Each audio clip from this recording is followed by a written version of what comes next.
Welcome to the Real Estate Investing Club. This is the place everyday real estate investors gather to share their best stories, biggest insights, and favorite tactics to grow a portfolio of cash-flowing properties in today's market.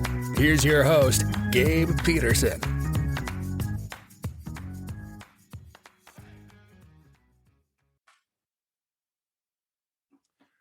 All right, we are back with another episode of the Real Estate Investing Club. Today we have John Gerstenlauer and Scott Poirier with us. John and Scott come to us from the other side of the U.S. over there on the East Coast. So I'm super happy to have them here. They have a lot of experience. So John, Scott, thank you guys very much for hopping on the show. Great to be here, man. Thank you. Absolutely. We already got into a little bit of it before we got onto the show, so I'm super excited to hear about your guys' stories. Why don't you take us back to the beginning? How did you guys each get into real estate in the first place? Yeah, John, bring us on the beginning here. I think I'm the culprit initially. Yeah. And introduce yourself first when you speak, and just so people associate their your voice with the name. Sure thing. Yeah, this is John Gerstenlauer, and so. Just my background quickly, I retired in 2016 as the senior vice president for international operations for a company called Tuda Perini Corporation. Now, I'm a professional engineer. I've got a master's degree in business. I'm a real thinker brain. I'm real technical and numbers kind of guy. But I had learned something back in 2011, 2012 about investing in real estate using self-directed IRAs. And Scott, well, he'll tell his story in just a minute, but he'll tell you even maybe where I told him this. But I said, one day I went to him, I said, hey, Scott, we're good friends. I said, hey, you ever thought about taking some of your IRA money and putting it into real estate? And so that's our first project. Our first real estate investment was multifamilies, a couple of multifamilies in beautiful downtown Manchester, New Hampshire. And we still own those properties, and they have exploded in value. Yeah, if you bought it in 2011, I'm sure it's doing really well. Yeah, really. So we pulled together 4 IRAs, mine, my wife, Scott, and his wife. We pulled them together into a specially constructed entity, an LLC, and we bought these and leveraged it with a non-recourse debt, as you have to, and we got these 2 properties. And that's when we first started. We did that, and then the next week we said, okay, now what? We went and did it again without the IRA, outside the IRA, another 8-unit multifamily in the same city, and started from there. Shortly thereafter, and you want to tell them part of that story? Go ahead. It really is interesting. So this is Scott Poirier speaking. So my background is nothing like John's background. A thinker brain, I am not. If anything, I'd say I'm an action brain. I'm the guy that's running. I'm going to run 100 miles forward. We'll figure it out when we get there. It takes both types, right? It really does. And I think it's sort of the yin and the yang here. So it forces us to balance sort of this stuff out, So it's really good. So my background is actually a ministry background. So my entire adult life has really been in ministry and working with people and walking with people. I learned more in the act of doing it rather than what seminary taught me. I can tell you that. So it's just the act of dealing with people. You learn a lot of stuff fast. So it was actually at church. It was after services. He was sleeping during my sermon, but anyway, I remembered that part. But anyway, he came up to me after one of our times together. And he said, hey, and he had that thought. Well, like 3 months went by and nothing was said. And I'm like, so one day we were there at church and I said, hey, were we ever going to do anything with the self-directed IRA stuff? And he said, well, I've been waiting for you. And I said, well, I was waiting for you. So communication is important. So that's how it's a key to a good partnership right there. It is. Yeah. So at that time, I had been developing an analysis sheet to analyze the right property, all the expenses, the initial purchase, maybe some renovation costs, to find out how can we get our 10% return on investment. I just targeted 10% ROI, and that's what we did it. That's what you were going for, was 10%. We did it and beyond. Yeah, that's not actually a lot when you're talking about doing a flip. No, that was not a flip. Those buy holds, long-term buy holds. Yeah. So but, you were going for a 10% like IRR is what you were talking about, or you were just let's say return on investment, ROI, which would be more on the cash, return. Okay, cash on cash. Yeah. Okay. Yeah, pretty much. So, but then you talk about flips. Yes. Then not too long after that, we said, hey, we joined the local REIA group. We said, we got to get into some of these flips. That's a good place to be. So it was maybe a year later, I'm guessing approximately, we got into our first flip. Now I had been building airports, military bases, power plants. These are stuff, 50, 100 small million things, small things. Yeah, small things. Yeah, even the Washington Monument. We did the Washington Monument renovation. That was a small job. That's very cool. Yeah, we did that job, and that was like $11 million. That was a change order size job for us. It's nothing. But I had done big jobs, but I recognized that when you do these little jobs, right, no matter how complicated, it's a whole different game. Yeah. So we said, we're going to joint venture with a contractor who needed the money and a partner to come in.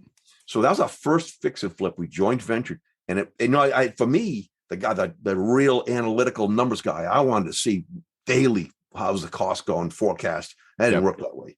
No, definitely not on individual flips. No, but I like that you guys kind of had your own roles, and I always love to hear partnerships that work out really well and how they kind of break it out. So you guys, I mean, you had done a successful multifamily, it worked out well, and now you're getting into the single family flips. How did you guys kind of break out the roles outside of that contractor? Well, I think that particular one, I was pretty much the one. Scott was engaged, but I was the one who really drove. He didn't have to drive it. He was, what he was doing, but I was watching him regularly to supervise, if you will, that construction. Now, I was still full time, and I was traveling. I was in Afghanistan and Iraq, and I was all over the world traveling. So some stuff I would even be on the phone with Scott. I'd be on FaceTime. I'd be in Saudi Arabia or someplace, or in Afghanistan. FaceTime with Scott. He checked stuff. So Scott was not experienced in doing renovations. I was experienced in construction and new building codes, that kind of thing. So we got through that one and made money. And then we decided to do some on our own as well. And we did. And we did great, except for one. We had one oops, which is okay. That's okay. We all have those deals. It's something that you need to have in your belt at one point as a real estate investor. So let me say that one of the things that John and I knew at the beginning is that our skill base was very, very different. Right. Mm-hmm. And so, and again, I can do some of these fix and flips. I'd rather not, as far as the management goes, but I'll tell you what I can do. I can talk to anybody. I can talk to the seller. We love getting off-market properties. Yep. And that's just where my skill base is. It's that one-on-one. We might call it negotiation. That might be the bigger word. Yeah. That could feel heavy though, maybe for some of your listeners to go, "Ooh, I'm not a negotiator." But it really is the skill of knowing how to have real conversation with people to make things work. Can I kind of paraphrase what Scott? Scott can talk a hungry dog off of a meat wagon, okay? So that's kind of what. So he's the people person. He talks to people. He does all that negotiation and stuff. And I'm a little bit more hardcore. I'm out there, construction guy, pounding the ground, whatever.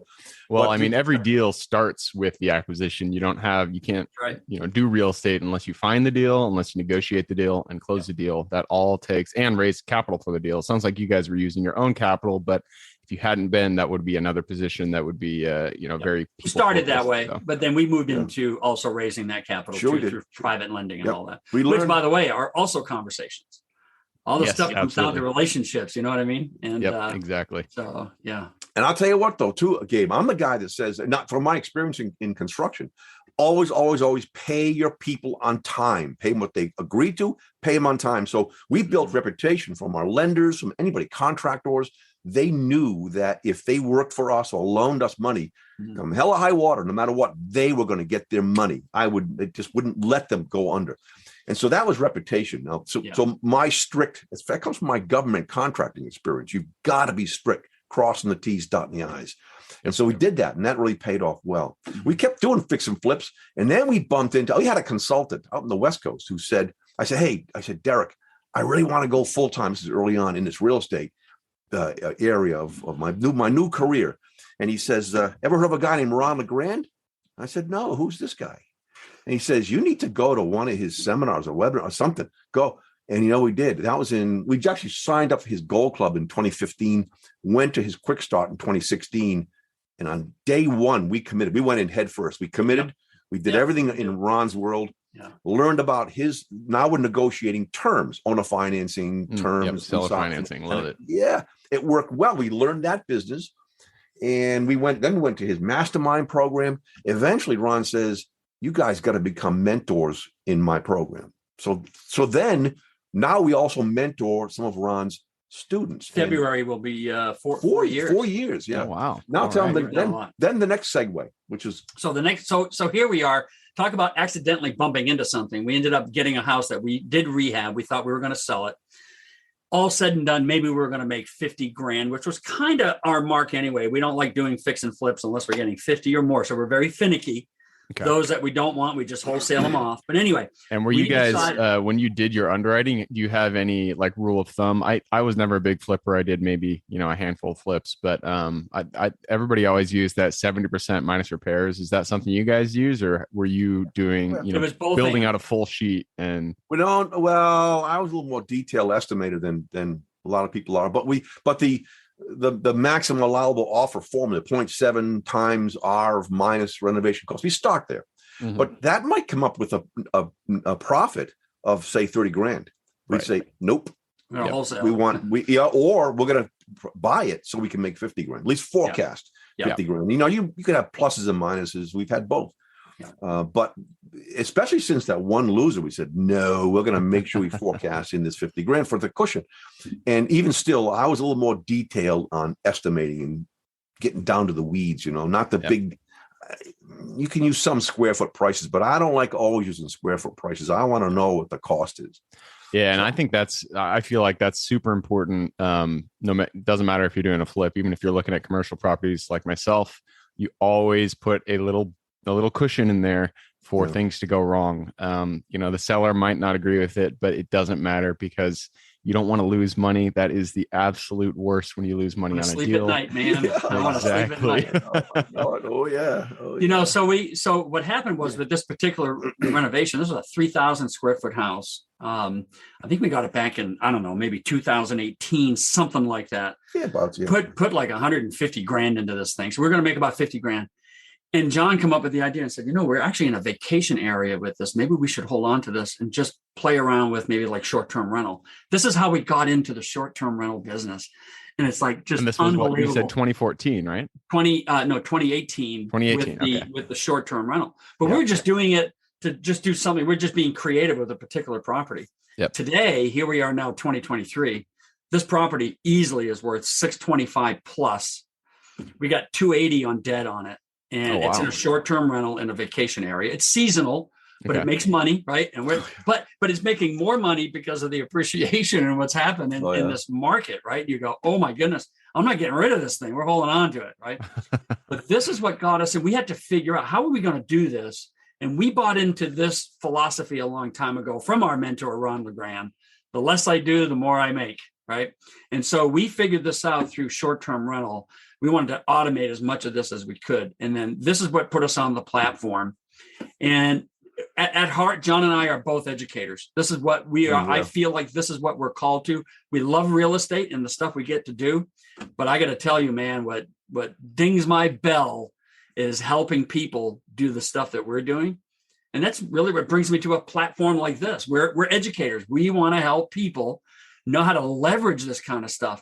So we got into teaching about short-term rentals, and we do apartments. We do all kinds of stuff in short-term rentals, and we're real excited about that. Yeah, some we own, some properties we own in short-term rent, and many probably only 25% we own, maybe 75%, let's say roughly. We actually go out and we rent condos or houses or apartments and then turn them into.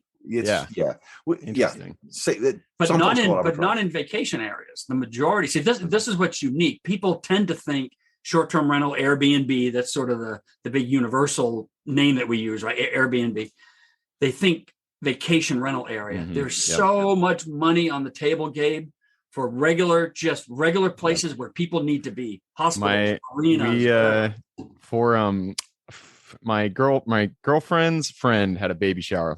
I'm going to make this story super short because I want to go back to what you're talking about. But we just went down to Santa Rosa last weekend and we decided to stay in an Airbnb. It was just a house in the middle of a development. Just, you wouldn't expect it to be an Airbnb, not a resort area. I mean, Santa Rosa is pretty nice, but it's not a resort area, nothing like that. But this girl, I mean, she rents it out by the room and she has one of those locks on each door, the keypad locks. And I'm sure she's clearing much more than she would if she would be renting that out as a, absolutely regular long-term rental.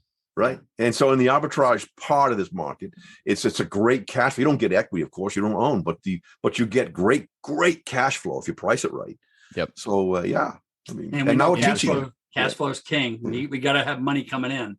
Well, yeah. And that's one of the hard parts about real estate is there is so if you really want to make it big, if you really want to expand your portfolio, you need to buy them, and that requires a lot of upfront capital. You can raise capital, obviously, like I'm sure you guys are doing, but a lot of people, when they get started, they want to find these methods that, they need to find these methods that don't require a lot of money because they don't have experience, and they can't go out and do a syndication because, they just don't have that experience in their back pocket.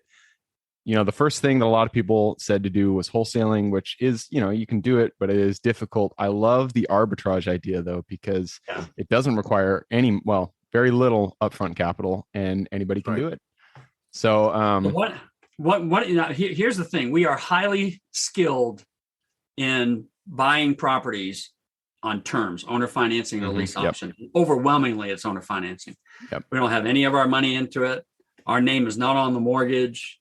We've got, it's a sophisticated move, but our main wealth building system for us that has really put us on the map here is doing that. And the short-term rental business is actually just a conduit, because you've got to keep your eyes and ears open and build that. I want to come back to relationship. You start forging these relationships with these landowners, and before you know it, you can get into these conversations. Everything in me wants to own these properties. Okay. But the beauty for I think a lot of your listeners that are maybe just coming into this, cash flow, baby. I mean, that's what we're going after. But there are other things that we know that we're very aware of that we can still acquire, and that's what we want. Yep, absolutely. Well, I love your guys' story. It's like every other investor story, it's not linear, and that's I think something everybody needs to take note of. When I first got started so many years ago, I wanted it to just be point A to point B, but it's going to go A, B, Z, X. It's going to go all over the board, and that's what your guys' was. Started in multifamily, went to flips, then to short term. Now you guys are teaching. So great arc there. Let's get a little bit into the weeds just a second, because we are going to have to go into the quick question round here soon. But I want to know a little bit more about the short-term rental, and then how you guys price out when you're doing arbitrage, how you price out the original lease amount. Like, how do you decide? How are you calculating? What am I trying to say here? When you find a property on market that's ready for lease, and you're asking for a master lease and sublease situation, how do you decide whether that there's enough profit there for the short-term rental? All right. So let me brag on my thinker brain business partner. Okay. I would just go storming in the house. Okay. He's like, no. We got to build a calculator. Okay. So we call it our profitability calculator, and it's beautiful. Okay. And so I'll let John explain it, but this thing is what gives us eyes, so we're not blind and wasting our time. Okay. And I can tell you that our students, they use it all the time. They absolutely love this particular tool that John created. It's on our web-based platform. That it's just one of the selections for our members, and they click that and they go in. It's profitability analyzer, and they can enter in. The landlord says, I want $1,500 a month, or whatever is the rent. And you put in some of the basic costs. Maybe you're going to have cable TV, you're going to have internet access, you're going to put in your heat, your electric, whatever the different components. It's all built there. Even put up your front end costs. If you have some, you're going to buy like those access locks, keypad locks, maybe a camera, maybe a thermostat, a few things you might buy up front. Maybe you're going to maybe it's not furnished, and you're going to furnish it. And so that all goes into the equation, and that boils down to what you can expect. Now, occupancy rate is key in this to see. Now, we shoot for a high occupancy rate, and we work the system. But I will tell you that in our default entry, which you can change, is just 60%, which I consider a very low occupancy rate. So 60%. And that's 60%. I mean, Airbnbs, you're talking people are renting individual days. So that is 60% of the days of the month are rented out to 18 days. Yep. Okay. 18 days. Okay. A month. All right. Interesting. And so that's very, very doable. So we teach how to work that system to make sure you can get that occupancy rate up. But that's just the first default, and you can change it. If you think that for whatever reason you're in an area where it's going to be 40%, you can plug 40%. Or if you're going to be 80%, plug 80%. And is there any tool out there that allows you to kind of see vacancy rates for short-term rentals? I had not found it. I've heard some. You can look some anecdotal, maybe some stories, or Airbnb might say there might be a published report of what cities have. And here's the problem with that. It's kind of like that Zestimate thing that Zillow has. Yeah. What's in that? Overvalued. What's in it? We don't even know what's in it. Do they include short sales or family sales? Do they include, I mean, what do they include? Same thing with these occupancy rates. I don't like to get distracted from that. I want to work my system and know where I can get my occupancy rate, what cities, what areas of the city, where I can get occupancy rates up. I'll tell you this, you're going to find that you're going to be captive to vacation seasons if you're getting a vacation rental. It's hard to break out of that pattern because that's what the pattern is.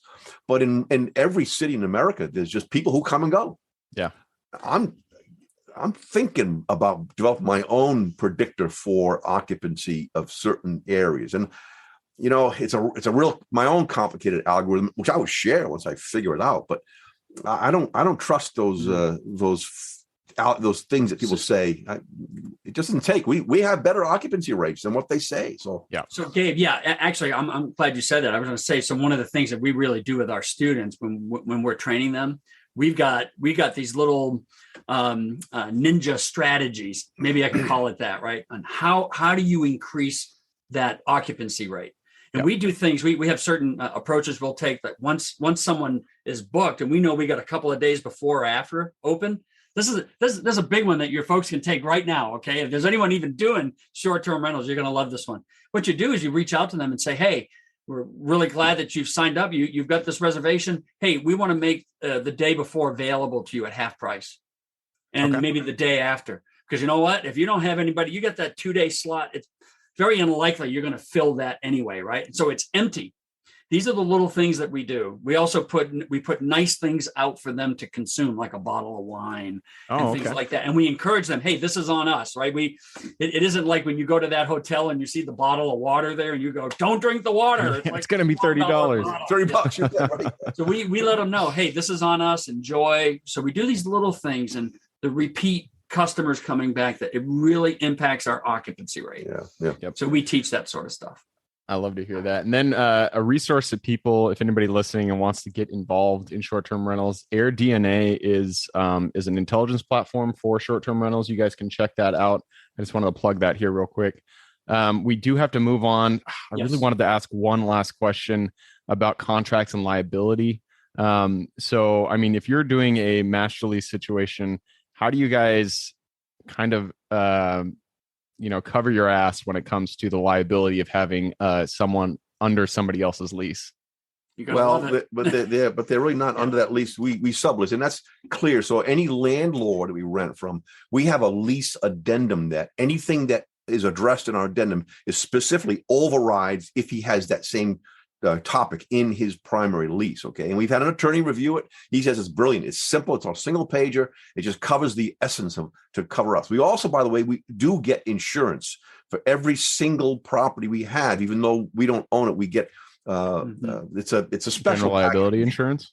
It's a special package specifically for short-term rental. And we name because we designed for short-term rentals, and we name the landlord as additional insured, which he can present to his insurance company and reduce his insurance costs a little bit too. All right. So another ninja strategy with that is that's part of that irresistible offer to the landlord. Imagine talking to the landlord and saying, "Oh, and by the way, we're going to put insurance on this, and you're going to be named additional insured," right? So if you can make that connector with the landlord relationally, and you're putting that out there, man, it becomes hard for them to say no.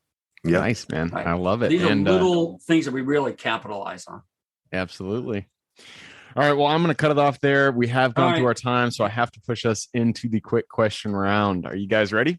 We're ready. Let's do it. There you go. Get your shoulders loose. Starts with books. I'm a big bookie, so give me 2 recommendations, one for general life wisdom and one for real estate specific.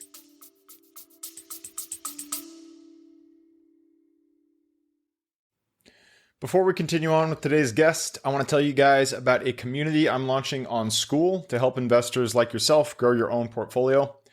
In this community, you'll get access to all the docs I use, all the systems I've built, everything I've used to grow my own portfolio, as well as instructions and guidance on how to get out there and find great deals, how to finance those deals, and then how to manage them for great returns.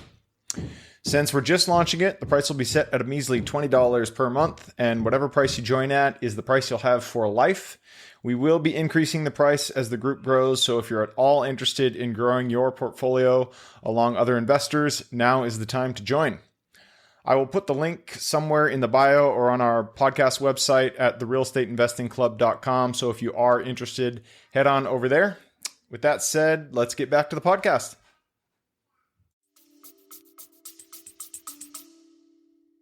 Well, I thought about this on just general life stuff, and there's more than one for me. But I'm going to go to the Book of Proverbs. I know you're thinking this guy was a minister, but listen, no, Proverbs is legit. I you really don't have like to Proverbs. be religiously engaged. Yeah, listen, Wisdom. there's good practical wisdom about the value of wisdom in doing that. So maybe I'll say that from a real estate standpoint. And there's a lot of stuff out there. Some of it's good, some of it's crap. And I'm going to go back to my mentor, but Ron LeGrand, the less I do, the more I make, is entrenched in how to build wealth, real sustaining ultimate wealth in real estate, but all about automation. This is about not working in your business. A lot of us have a job. What we've done is we've inherited this job and we're killing ourselves, right? We want to work on our business. So I would highly recommend, very well written. I would recommend it. That's one of his best. Yep. Perfect. All right. The less I do, the more I make. Sounds like it's along the same lines as the E-Myth Mastery. Both great books. Love E-Myth Mastery. Yeah. Yep. Okay. And so one more. Yeah, you guys, or that was Scott. So John, you gotta give us yours. Oh, my books. Oh, I didn't know I had comics. You do comics. I do comics. Yeah, no, I would never have selected Proverbs, but and I'm going to say this is made a little trite, but the first book that really got me fired up, what it is, Rich Dad Poor Dad. I mean, you probably heard it a million times, but it's got so many people fired up. So I just can't get off of that one, and then a follow on of Kiyosaki's is his cash flow book. Yep, cash flow quadrants. Yep. Yep. Those are business, real estate business books, really. So. Yeah, those are great books. So many people recommend them, but for good reason, because I think what it does better than any other book is it really kind of, like you said, lights the fire. It shows you that it is the model that really does work. Real estate works very well for generating wealth. And Kiyosaki did a great job of illustrating that. So let me tell you one more non-real estate book, personal development book. It just made an impact on me years ago. It's still a classic, is The 7 Habits of Highly Effective People. Yeah. That's a good one. Covey. And that's going to have you look at yourself and analyze who you are and what you want to be in this world. Mm-hmm. That's really powerful stuff. That was the first book, like self-development book I read when I was in high school and I was like traveling Europe or something. I think that was written in the 80s, Yeah, it's a really good book. Stephen Covey. That's one of the classics. I was the vice president at that time when that came out. There you go. Reading that book. Yeah. I hear you. All right. We're gonna move it on, go on to the next question. And this is for your younger selves. So let's go back to the John and the Scott who were, let's say they're in their corporate careers back in the ministry. Go back to them, look them in the eye, give them one piece of advice moving forward. Let me start with, I'll tell you, I know exactly what it was. So back in the 70s, yeah, I'm that old. Back in the 70s, I owned a piece of real estate, a three-decker, multifamily in Rhode Island, where I'm born and raised in Rhode Island. And I moved on, and what I did, and I sold that property. Thought, I can make some money. I'll sell this property. And I made 10, 15 grand, whatever it was at the time. I would go back and tell young John, do not sell that house. It was a rental. Yeah. I should have instead used that for itself, but use it as a springboard to do it again. And I just stopped. I didn't know what I was doing. I had no coach, no mentor. No one told me. I would tell me, don't sell that house. Do that again. Absolutely. I know what I would say to me. What are you waiting for? No, I mean, with our student base, we got a lot of young people coming in as well. And I'm thinking, man, if I started when they started, they have no idea. Right? We got some of these younger people that are getting into this. And I'm like, you have no idea. If you stick with this in 20 years from now, I don't think I may have another 20 years left, but I'm going to be, I'll be moving a little slower. But some of these young people, what are you waiting for?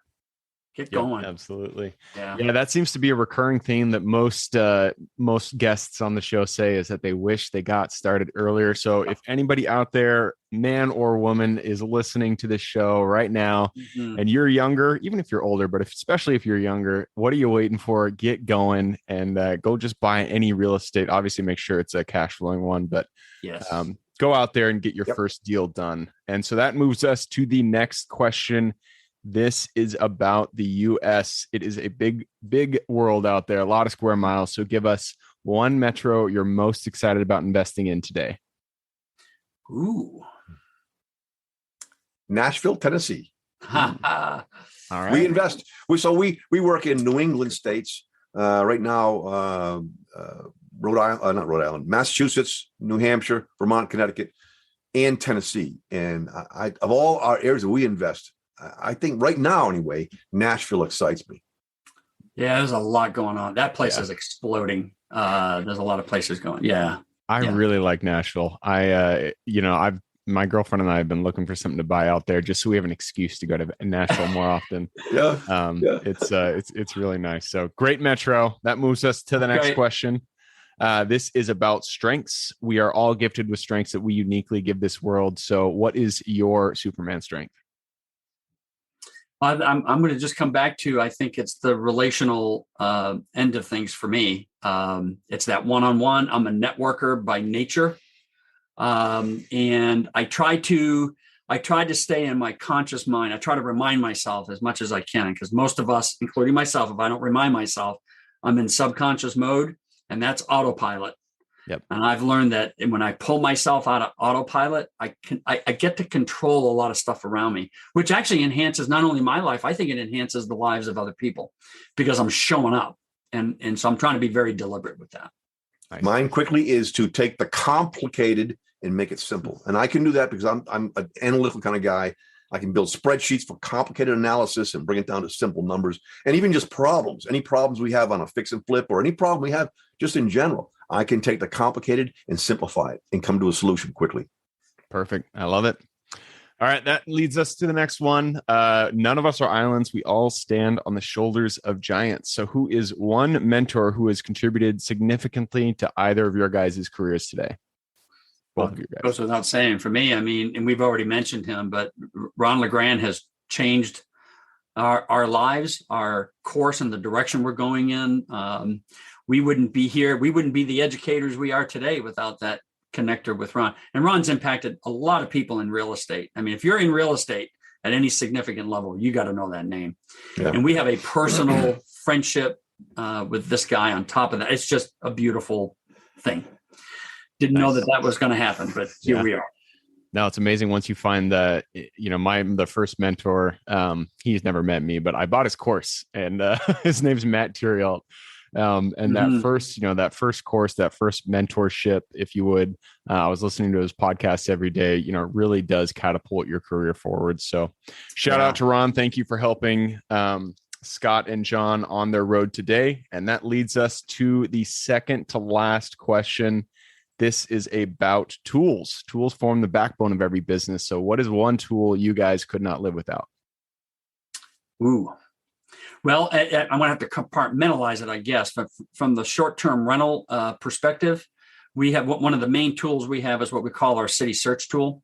And it is robust. I think we're pushing about 2,200. This is research. We've hired a team to do the research for us, which, of course, our students benefit from tremendously. It's a real sexy tool as well, because it is, because it's like you can look anywhere in the country. So you're not spinning your wheels. You know what people do is they self-sabotage a lot. They don't intend to, but they go, I don't know where I can do a short-term rental.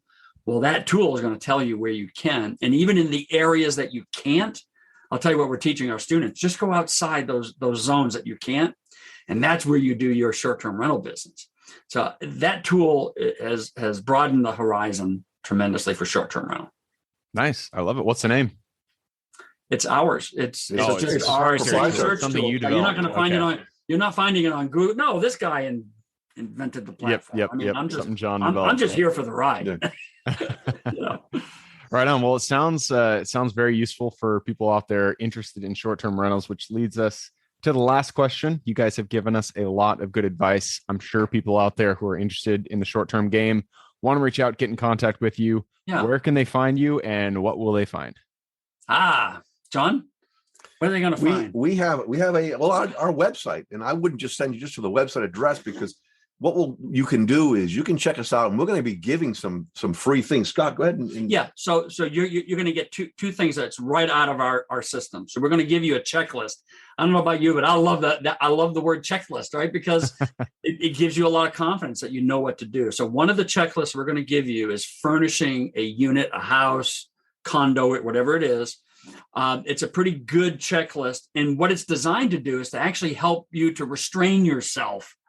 Because a lot of people, when they're first going into this, they look at a house and they go, they're going to furnish it the way that they think they want to, like, limit it themselves. Like they're going to pull up the U-Haul truck, right? Yeah. And you don't need to do this. If you've stayed at short-term rentals, you want it to be cozy, comfortable, clean, but you don't need to put a bunch of crap in there. You just don't. Don't look at it like your own house. In fact, you might do yourself a favor to look at your own house like you would in the way that you would furnish a short-term rental. But so this checklist breaks it down for you. We got it room by room. You're going to see that it's minimal, and that's going to save you a lot of money going into it as well. So We're going to give you that checklist. And then we're also going to give you a template for the home manual. The house sort book. of like, we call it a house book. We like to call it in our units. And anyone that's been to a short-term rental, that's the first thing that you look for. And we've got some stuff. This is a template, so you don't even have to think about it. All you're going to do is personalize it. So we're going to give you that template as well, and hope that really helps your followers. And your listeners can just go to our website. They can do on the website. They'll enter their email address, and we'll send that to them. And the website is Reibn.com. It's REIB as in Bravo N.com/checklist. REI stands for Real Estate Investors Business Network. Reibn.com/checklist. Okay, so that's REIBAN. No, A. REIBN. EN. Okay. REIBN.com/checklist. All right. REIBN.com/checklist. I will put that link in the show notes. So if you guys want to reach out, get in contact with Scott and John, just go ahead and click a little more in the description. It'll pull down the full description, and in there you can find the URL. Awesome. Excellent. Right on. John, Scott, well, that wraps it up. Thank you guys very much for hopping on the show. A pleasure, man, being with you and with your listeners. Thank you, Gabe. Peace. Absolutely. For everybody who's here with us, thank you guys for showing up. You are the reason we do this. So if you guys have any questions whatsoever, reach out to me, Gabe at therealestateinvestingclub.com. And if you guys want to support the show, best way to do it is just to give us a like, subscribe, share, all that jazz on whatever platform you're using. Other than that, hope you have an absolutely fantastic day. Keep rocking real estate, and I look forward to seeing you on the next episode.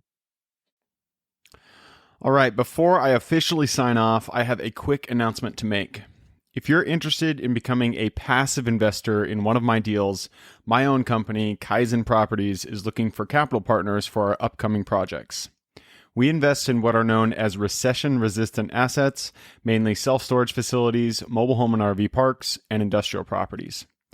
If you're interested in investing and would like to learn a little bit more about my company, our investing criteria, and some of the previous projects we've done, go to the Real Estate Investing Club podcast at therealestateinvestingclub.com and scroll all the way down to the bottom of the page. Click on the Invest With Us button.